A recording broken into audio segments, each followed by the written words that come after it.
Many years ago in Punjab, a young boy by the name of Piyush used to visit his granny's on a Saturday, and she would give him some bread. Therefore, this was the name Naan bread. So let's make some. I've got 400 grams of plain flour or strong flour. I've got some yeast, some salt, some sugar. Okay, easily put a half a teaspoon of yeast into the flour.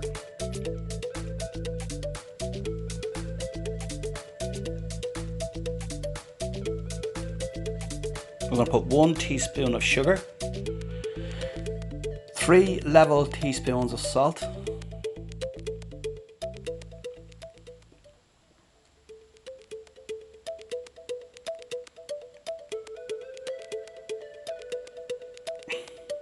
now I've got a pint of tepid water here, and there's no exact measurement, so you're just going to mix the dry ingredients up first, and then you're just going to add the water. Now this, you got to do this by eye, okay? So basically you don't want it too dry, you're just going to get a feel for it here, okay? And then the rest of the water,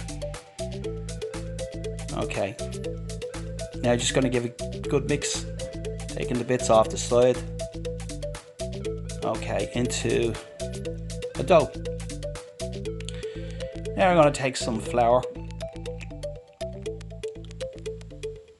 and just sprinkle some on the surface. Okay. Now the next thing we're going to do is we're going to start the kneading process. Now I recommend generally about 5 minutes of kneading, and it should be ready. Okay, so let's start it now. Okay, now it's going to be a bit sticky at first, but don't worry about it. Just keep kneading away. Okay, you can see now the glutens are starting to work and the dough becomes more stretchy. Okay, so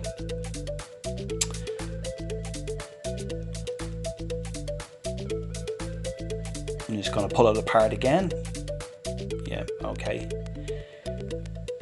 So what this is doing, this gets the glutens working in the flour, and it probably works better with a strong flour as well. And the great thing about this recipe, it's not exactly a naan recipe. I mean, it's more or less a pizza recipe, but the dough we can also use for pizzas, and we'll probably do that on the next episode. Okay.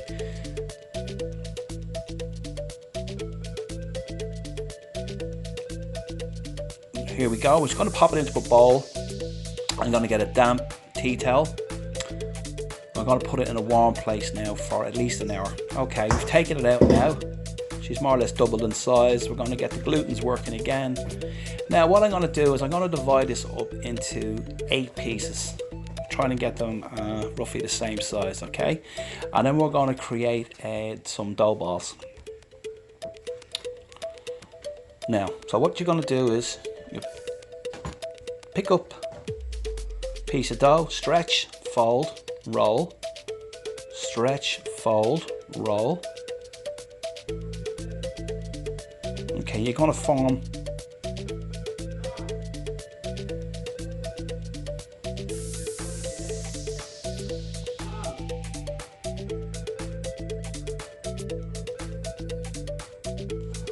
so there you have it now. There's our first dough ball. Just going to tuck it under. I'm going to place it in a large box, and then we're going to get on to the rest of the dough balls. Same process again. Okay, we'll just move this forward now. Okay, so we've got them in the box. Just going to finish off the last one. Okay, she goes, put the lid on it, and we're going to put this away in a warm place for another hour.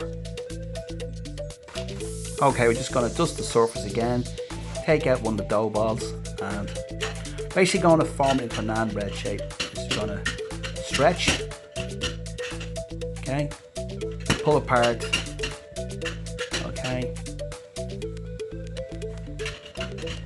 and there you go.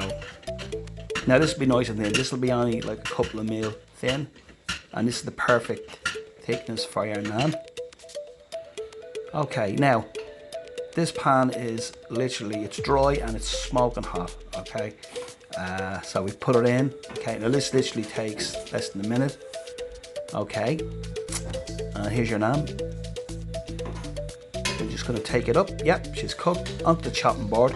Now we've got some butter here with some chopped up garlic. Just going to spread it in. It's nice and hot. We're going to chop it up, and in it goes into a serving dish. And there's your naan.